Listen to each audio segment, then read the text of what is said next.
My name is Brad Larschan, and I'm the CEO of Avadain, a graphene technology company that has the potential to transform thousands of products. So far, we've attracted just over $10 million in funding. Hey everyone, thanks for tuning in and welcome to the Fundraising Debrief, the podcast where we share the real stories behind successful founders and the recent VC financing rounds.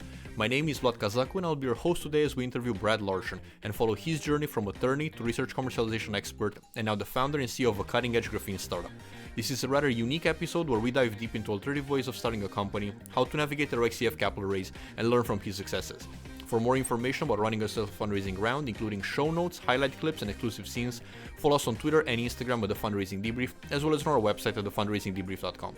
This episode is brought to you by Flowlie, the all-in-one fundraising hub used by thousands of founders from 65 countries to plan their rounds, share their deck, and track access. Now, let's dive right in.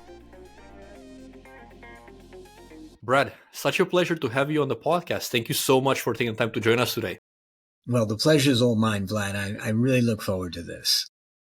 I'm really excited to dive a little bit deeper into your background, what you're doing at Avadain, and also discuss the different financing structures that you chose for your business, because we haven't had the chance to explore this on the podcast yet around equity crowdfunding and the likes. But before we even get there, I would like to start with a little bit more about you and getting the listeners some understanding of who Brad really is.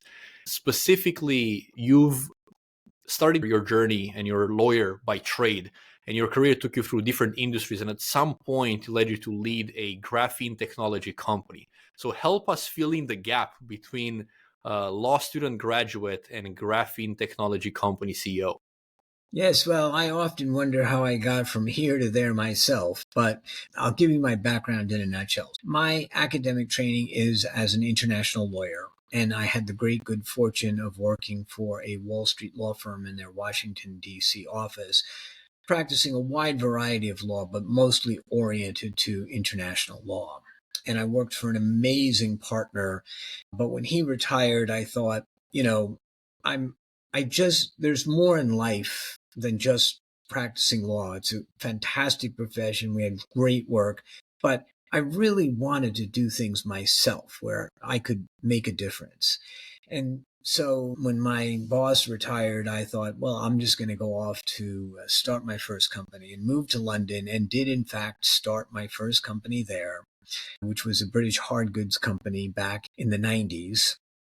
And we grew that, were able to sell that. Then I got into, with the proceeds, investing in .com companies, which went well until about the year 2000. And I think everyone knows what happened then. And after that, I thought, well, the .com movement was really right. Technology was going to become very critical to our future. And so I started working with a fellow on trucking company logistics and how technology could improve trucking company efficiency in the bottom line. And that led us to creating new products. But when we actually wound up buying a patent portfolio, it turned out that patent portfolio, which we thought was standing in the way of our product development, related to the U.S. cellular network design. And so we thought that's more important than this trucking industry innovation. So we began licensing technology in the mid-2000s, and that went very successfully. Our patent law firm, Fish & Richardson, decided they wanted to form with us a company to do the same thing and represent universities and research institutions all over the world. And so we then wound up working with a group in Germany called the Fraunhofer Institute. We helped them to commercialize, that is to sell, a patent portfolio that they had developed related to video compression. They called it H.265. Today we call it MPEG-5. We sold that for $157 million. And the reason I mention that is not because I want you to tell me how great that was, but rather because in 2016, that institute, Fraunhofer, came back to us with the idea for how to make the type of graphene that no one else could and that more industries needed. And so that's how I became involved in graphene. That's quite a fantastic journey. And I'm curious to understand, as you accepted the offer to start again, pretty much another entrepreneurial adventure, what was going on through your mind? You've definitely had your fair share of success in a number of companies. What prompted you to get back into it now one more time and do it all over again? Well, the licensing company we had was great, but again, I had the same desire to do something more, to be fulfilled personally by being in right from the very beginning. And so in 2016, although we continued our other company for several years after that, we really began focusing on building up the graphene industry and this particular graphene technology. Our co-investor in this is Panasonic Corporation, and they're just absolutely great to work with. And so when Fraunhofer finished their project, Panasonic and I decided that to make this, to achieve the potential that we all saw, to make this really change the world, we really needed to just start a company and devote that company to upscaling this technology to mass production and then commercializing it broadly so that, thousands of companies would have access to this material, graphene. And walk us a little bit through that Fraunhofer meeting that you had in which you discovered this technology and or almost decided on the spot that this is something that's going to revolutionize the world. How that experience felt. Well, because of our experience in 2013 with Fraunhofer, I had a high degree of confidence in their scientific and engineering capability. And so when they explained in 2016 that two of their very young researchers had this idea on how to overcome the obstacles that really no one else had been able to overcome at that time to make this very high quality graphene, it was a leap of faith. It really was like a lottery ticket, right? And so we wrote a check for that, and we just trusted that they would be able to do it. And of course, we monitored that. We felt very well kept informed during the process. But we increased in confidence as we went forward because they were identifying problems and then overcoming those problems, which allowed us to file patent applications, and those turned into patents, which we then patented globally. And so we really built it up from the idea stage to the point where in a batch process, meaning on, off, meaning make it, then take it out, that Fraunhofer could reliably manufacture this super material graphene. And then they finished that project in 2020, handed the technology over to Panasonic and to us. And then, as I said before, we together formed Avadain to take it to the point that we could make, instead of grams or milligrams, we can make tons and tons of graphene. So the original capital for this was from the licensing business, and at some point you had to partner with Panasonic and raise more capital to start Avadain. Walk us through that very first funding decision and saying, "Hey, this is something real. We have the technology. Now we need to get the people, the manufacturing in place, and the funding to transform this into a real company and commercialize it." Right. It was iterative, right? So when we first got involved and financially committed to it, it really was like a lottery ticket. You know, if you win, you'll win big. If you lose, well, at least you'll have fun in the meantime. Then the next year, we brought Panasonic in because we had actually worked with them on several other technologies.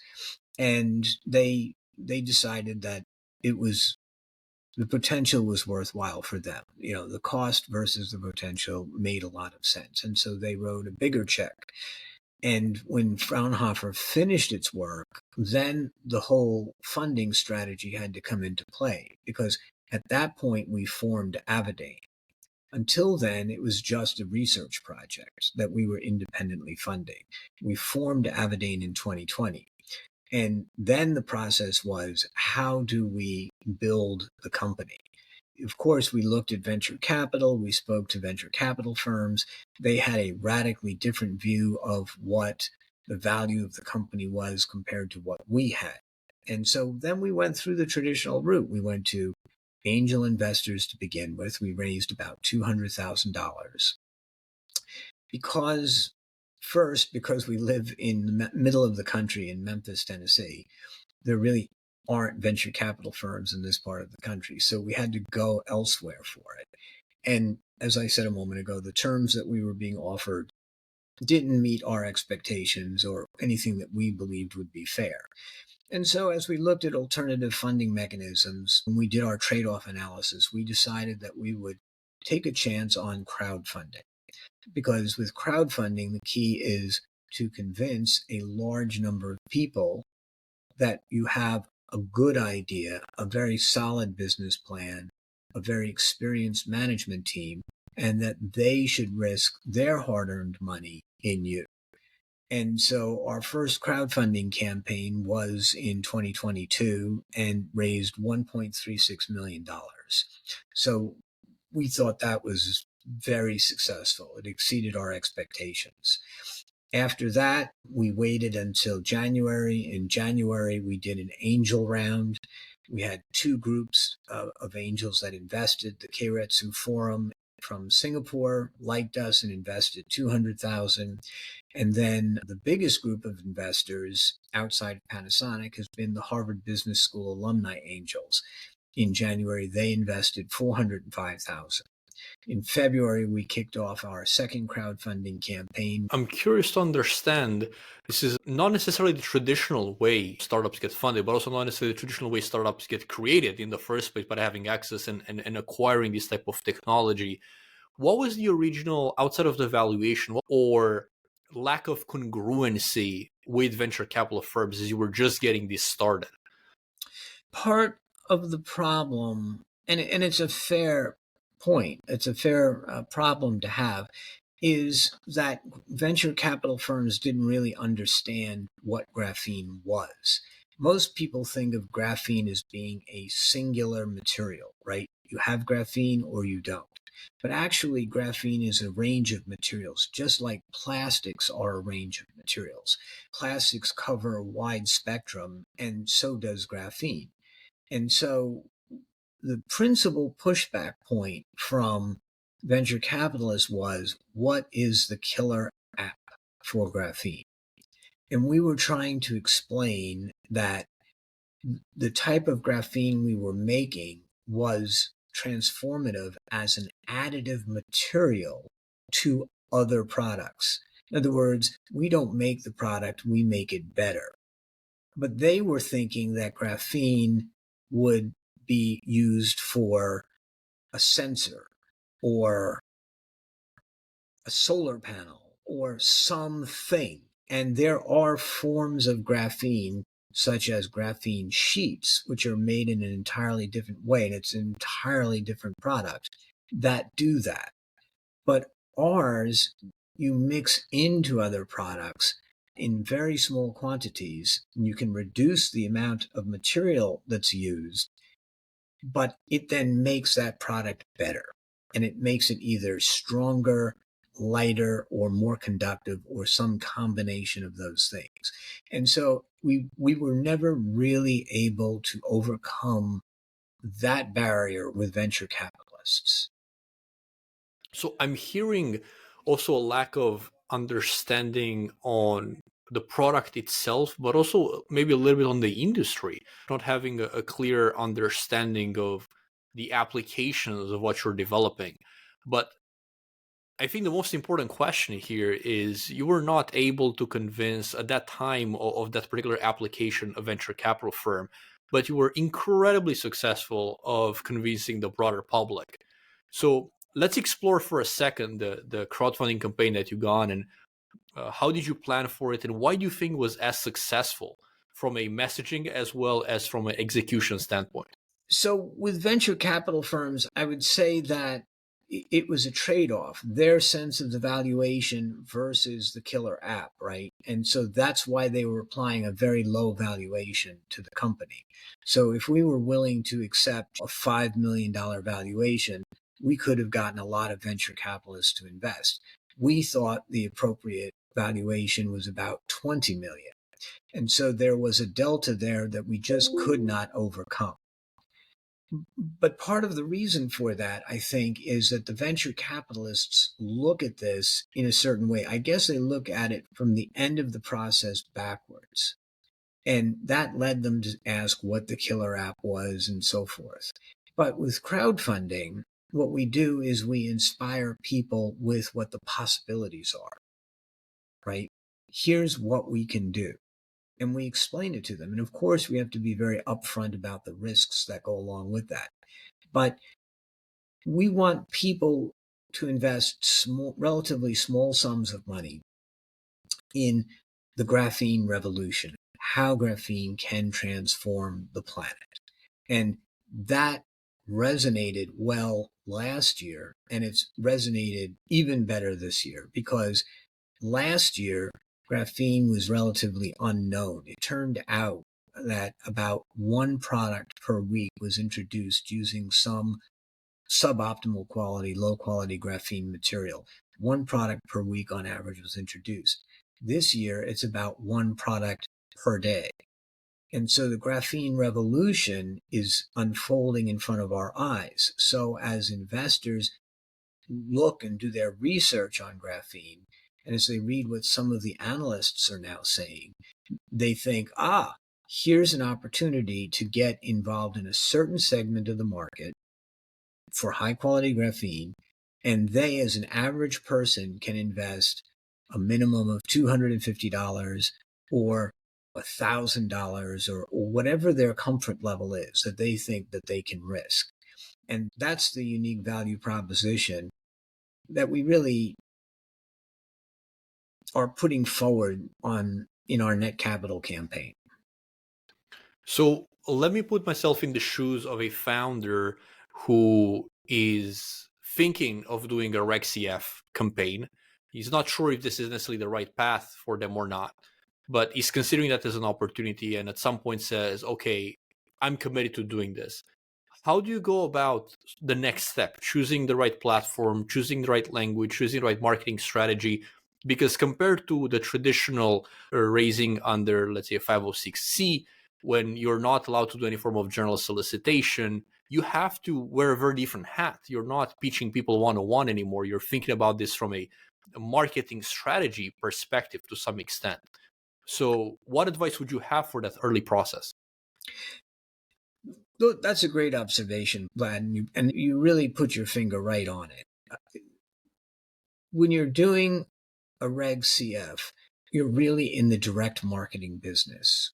And you have to clearly communicate the value proposition and the possibilities to potential investors in a very simple way. And we're talking aspirational. We're not talking about deeply scientific, and we're not really talking about what barriers there will be in the future. We're talking about today, looking forward like any founder would. What excites you as a founder has to excite the crowdfund group, the average person out there. And then you have to market it to them. And so we were lucky. We found an agency in Santa Monica, California called Digital Niche Agency. And they helped educate us because in our first crowdfunding round, we knew nothing. So we relied upon them as a trusted advisor to help us to shape the message. And so we really owe a great deal of our success to DNA because they helped us do it. Then how do you choose the crowdfunding platform? I think that's a vital question. Many people mistakenly choose a platform based upon how many other people are on it or how many investors there are, because it ranges from probably crowdfunding platforms with a couple of thousand people to some like WeFunder who have 1.5 million people. But that's not how it turns out crowdfunding works, because if you have a deep technology like we do, then net capital was an obvious choice for us because deep tech companies gravitate to that particular portal. And there are actually crowdfunding portals that if you want to do a movie, you can go on that one. And the base of investors on that are looking for art projects and particularly movies. And so these platforms, I think over time are going to really become specialized in certain things. If you have a product that you want to sell, then Kickstarter was the right one for you, right? Because it was all about promoting products and everything was set up about that. So the first thing to do is really do your research on that. Don't get carried away by how many users there are on the platform. Those users are really important, make no mistake, but they have to be interested in what you're doing. So if I went on Kickstarter, which had projects and products rather, and I had a deep tech offering, I'm going to be miserably unsuccessful, just absolutely unsuccessful. And if you have some other kind of technology altogether and you go on WeFunder and people there aren't really interested in that, that's not why they gravitate to WeFunder, then you will be unsuccessful. So that's the first thing. And then the second point I would say is that there is a trade-off between how much capital you can bring at the beginning of your campaign so that you look like you're real and have momentum, and how much you build up over time. We made the conscious decision to come in with a credible amount of money from investors that we had lined up ahead of time. I think in the first crowdfunding campaign, we got $150,000 in the first 2 weeks or something like that. And then we had a slow growth that kept going up, like a nice steep curve. That's the way our strategy works. Many people try to preload as many investors as they can, and then they flatline. And that sends the wrong signal to investors that you're going nowhere.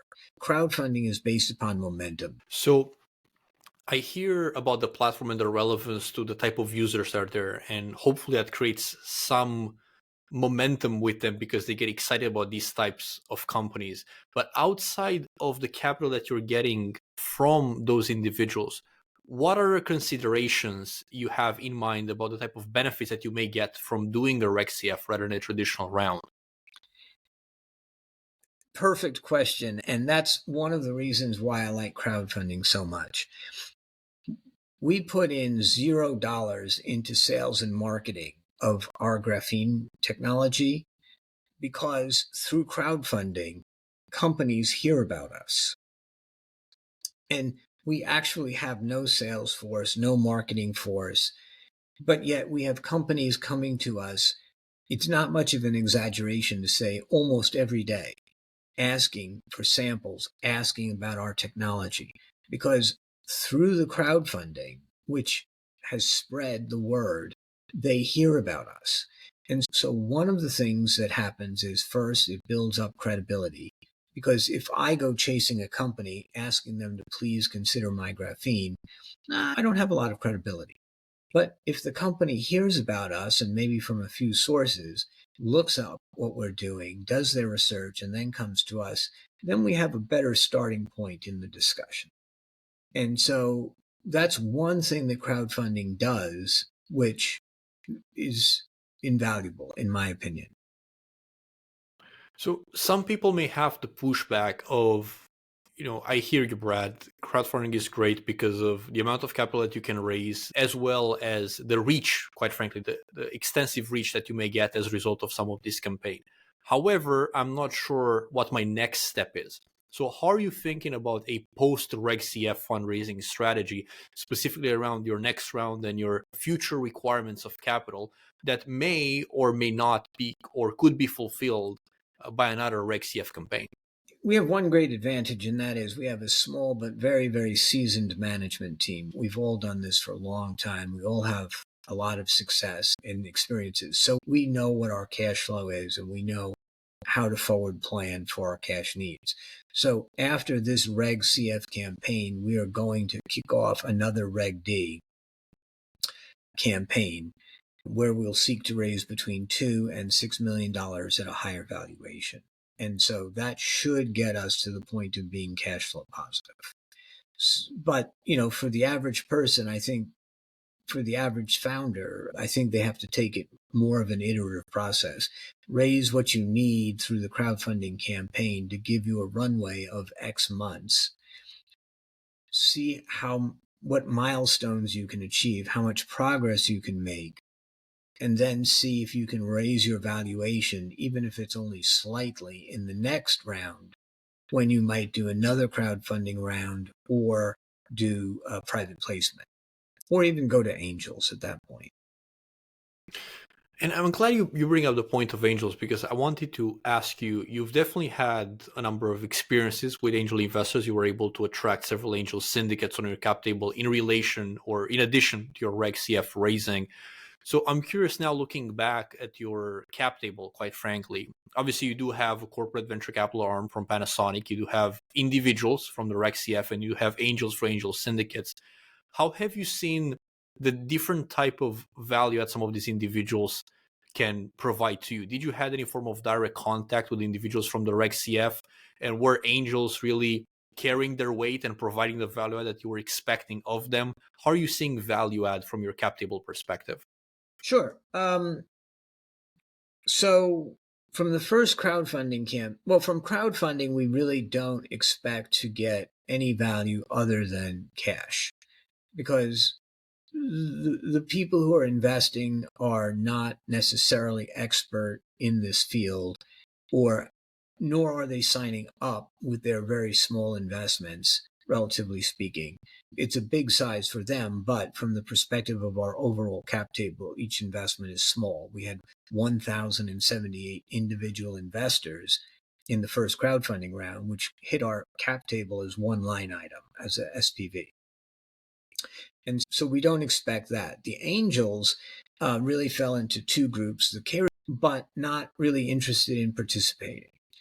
On the other hand, the Harvard Business School alumni angels have been fabulous. They are actively engaged, constantly asking questions. I really enjoy having conference calls with them, because they've all had C-level experience for the most part. And it's really going through an hour-long interrogation, but it makes me better, because I don't have the answers to all of those questions, but I know that there are things now that I should be thinking about, because they've opened my mind up. Being an entrepreneur is to be really razor focused. And part of what our friends at HBSAA do is they bring in a breadth of perspective and get me thinking about alternatives and thinking about things differently and opening up possibilities and suggesting things that we haven't. And so I've really enjoyed working with the angels.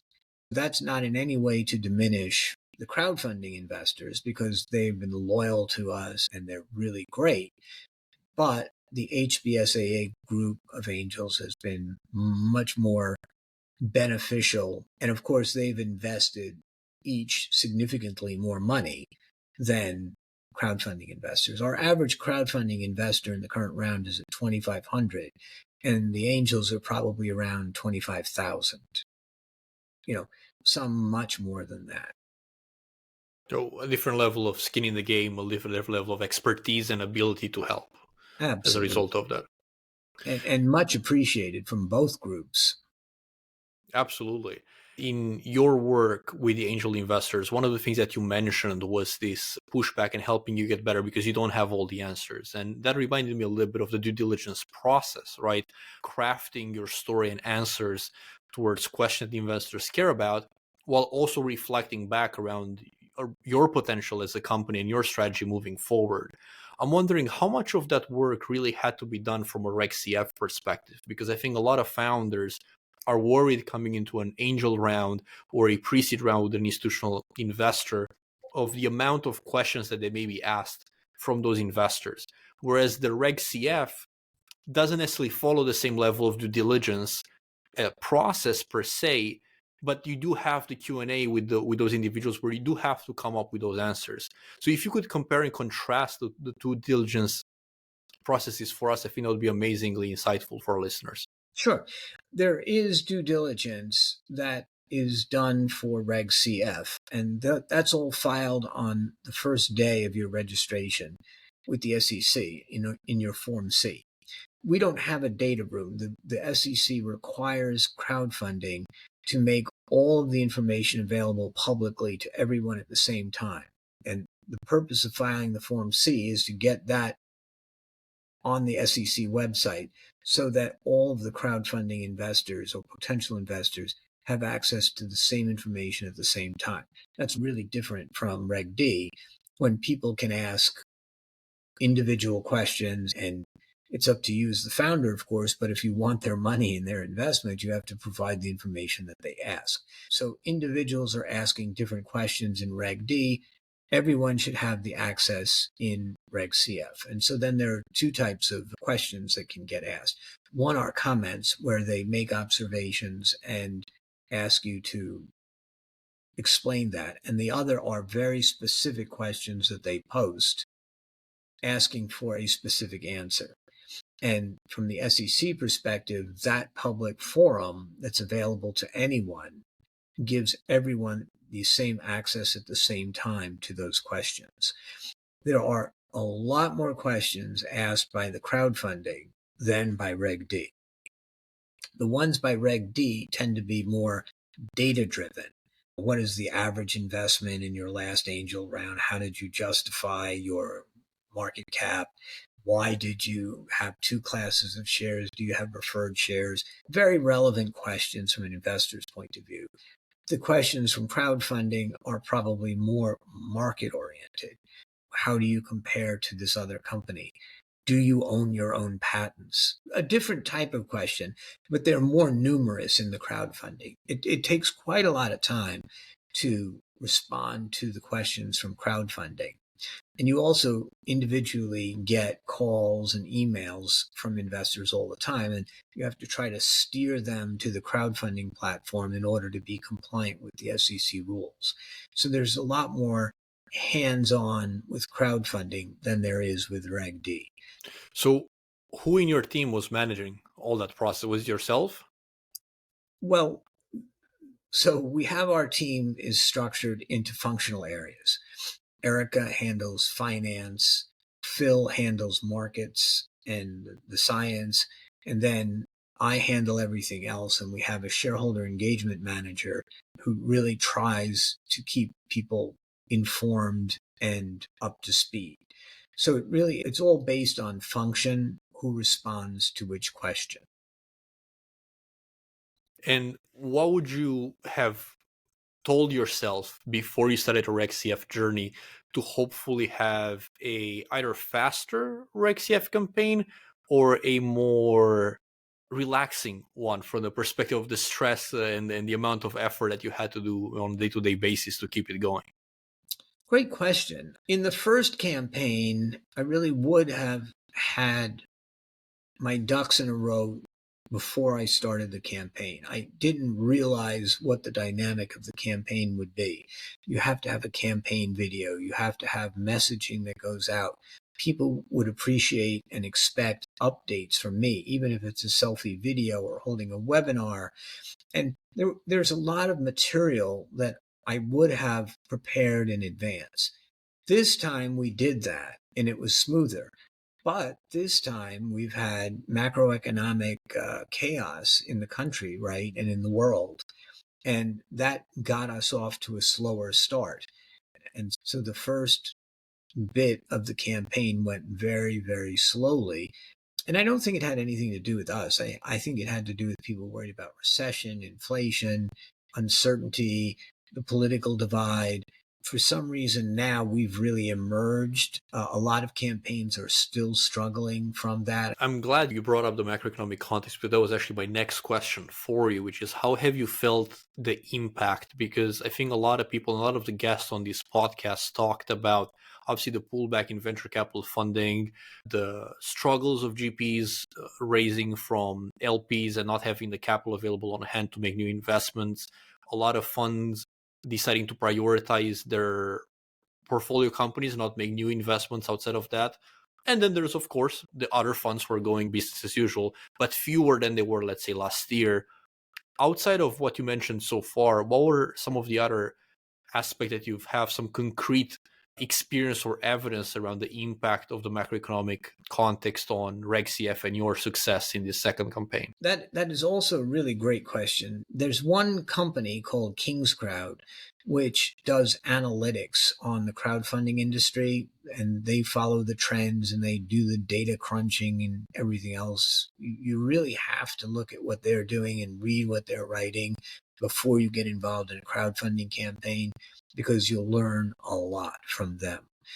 They just put out a study or a report saying that the period of January to July is down 70% in crowdfunding, the amount invested through crowdfunding over the same period last year. So there's your evidence on the macroeconomic impact on crowdfunding. And so the way to mitigate that, in my opinion, is to go to crowdfunding if you really think you have a great value proposition. If you don't, if you think you have an ordinary one, probably this is a terrible time to go into crowdfunding, right? When the whole market was going up, that might have been a very good time to go to crowdfunding. But the market is going down, the overall market. That doesn't mean that you can't stand out. It just means that you have to be very clear with the investment community about what your vision is, how you're going to execute that, and how they can make money from backing you at this particular point. And I think that messaging is the most important thing for crowdfunding. I really appreciate you sharing the advice on what would make it a successful campaign, but also alluding to a little bit on what would not make a successful campaign, which is really my last question before we jump into the rapid fire. I'm a founder and I should not raise RegCF funding. Why is that the case? What would make me a founder who should absolutely not touch RegCF funding as an option? Well, if you need more than $5 million, you shouldn't do Reg CF, because that's your limit in any 12-month period is 5 million. So if you think you can go to Reg CF, the crowdfunding, and then raise money afterwards, but you don't have enough runway, I would not go to crowdfunding, because a lot of companies have tried that and a lot of companies have failed because they can't raise the money after the Reg CF. If you have a very high sense of what your valuation should be, you may not want to do Reg CF. Our first campaign was at $20 million. Our current one is at $28 million valuation. That's on the high end of what I would say crowdfunding will support.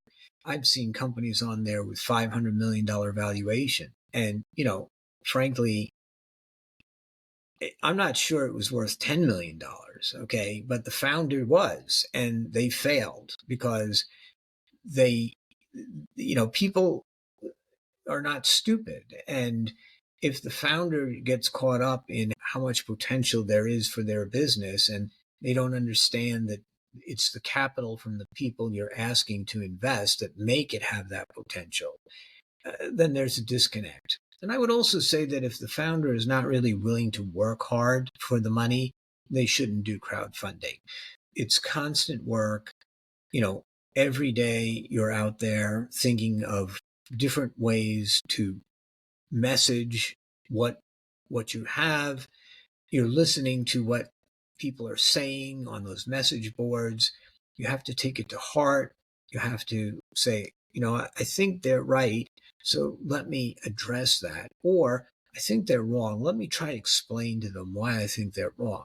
But they're your shareholders, and it doesn't matter if they've invested 250 or 100,000. Each of them has a right to ask those questions and give you their comment. And if you don't take that seriously, it's sending a bad message to everyone else. So you have to be committed to your shareholders. And then finally, I would say that you really have to show progress.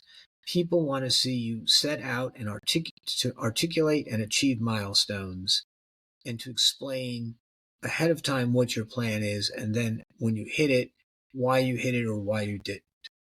And that's how you get people to invest again, because your best investor in crowdfunding is someone who has already invested in you, because they've already been persuaded. Now they want to see results. So it's very typical that someone might invest X the first time and 3X the second time and 5X the third time. I mean, we see that all the time. And that's because they are giving you a vote of confidence. The first investment is truly risk capital that they can afford to lose and walk away from. But then they want to invest a little bit more because they're sharing the vision and they're feeling more comfortable as you hit those milestones. This has been absolutely amazing, Brad. Would love to take it on the rapid fire because I think so far we unpacked so much about your journey, Avadain, as well as the Reg CF and how to incorporate in your fundraising strategy. We'd love to spend the last minutes of the episode to learn more about yourself. And our very first rapid fire question is always, what was one thing that people don't know about Brad that they should know about him? Well, I live on a farm and it's really beautiful. And I have two wonderful children, twin girls, who are in the 9th grade. And my life outside of Avadain is about my family. And that's the most important thing in the world to me. Fantastic. Thanks. Appreciate you sharing that. And I'm really excited for the next two. Our second one is, what is one person that you've consistently looked up to over the course of your life or career? Well, I think there are several, but my ex-boss, Elliot Richardson, was the most influential. He was my boss at the law firm, and he had been the U.S. Attorney General who resigned rather than fire the special prosecutor during Watergate. But what most people don't know is he held more cabinet positions than any other person in history. He testified before Congress many more times than any other person in history. He really embodied very progressive qualities, but he did it as a Republican in a centrist way. And because of that, he was respected by both Democrats and Republicans and was able always to work with both sides. And I've really admired that because whether it's in politics, which I'm not involved in, or whether it's business, which I am involved in, that ability to be strongly principled and yet be able to work with everyone, I think, gave him unbelievable strength and credibility. Absolutely. And I think that's something that you probably embody every single day as the CEO of the organization and having to manage all the stakeholders in a similar fashion. Well, we try as best we can. Right. And I'm super curious for the last one because this is a question that became a tradition at our company and previous companies as well. And we wanted to bring this into the podcast, which is end every team meeting with a point of gratitude. So as we come to the end of this podcast episode and you reflect back on your success in business, as well as in family and life in general, would be one person, and unfortunately you only have to pick one, that you'd like to say thank you for their contributions towards Brad of today? Oh, my wife, for sure. I mean, she's the one that held everything together. I used to travel before COVID constantly. I was traveling everywhere. She had to really keep the family together. She does everything that allows me to be doing what I'm doing. And so without her, I couldn't possibly do this. So if there's anyone that I have that degree of gratitude for, it's clearly my wife. Thank you so much for sharing that. And my gratitude goes to you today for taking time of your busy schedule and having this amazing and open answers to my questions and sharing really your story and some of the advice received and given over this period towards our listeners, helping them get better at fundraising, start more companies, and get funded faster by the right individuals for the right companies so we can together prosper. So thank you so much, Brad, for taking the time to be with us today. Thanks, Vlad. And I really enjoyed it very much. I appreciate this opportunity. Thank you. What a great conversation. If you enjoyed it, make sure to like and subscribe to our podcast and be on the lookout for a new episode in 2 weeks as we interview another amazing startup founder and debrief their successful fundraising story. This podcast was made possible by Flowlie. If you're currently fundraising or planning to do so in the near future, create a free account today on Flowlie at flowlie.com. That's flowlie.com. And get access to an investor database curated just for you and powerful deck sharing capabilities with advanced access and engagement tracking. Are you ready to take your fundraising journey to the next level and join thousands of founders across the globe who use the platform every single day? Find the discount code in the show notes and sign up today. That's it for today's episode. See you next time.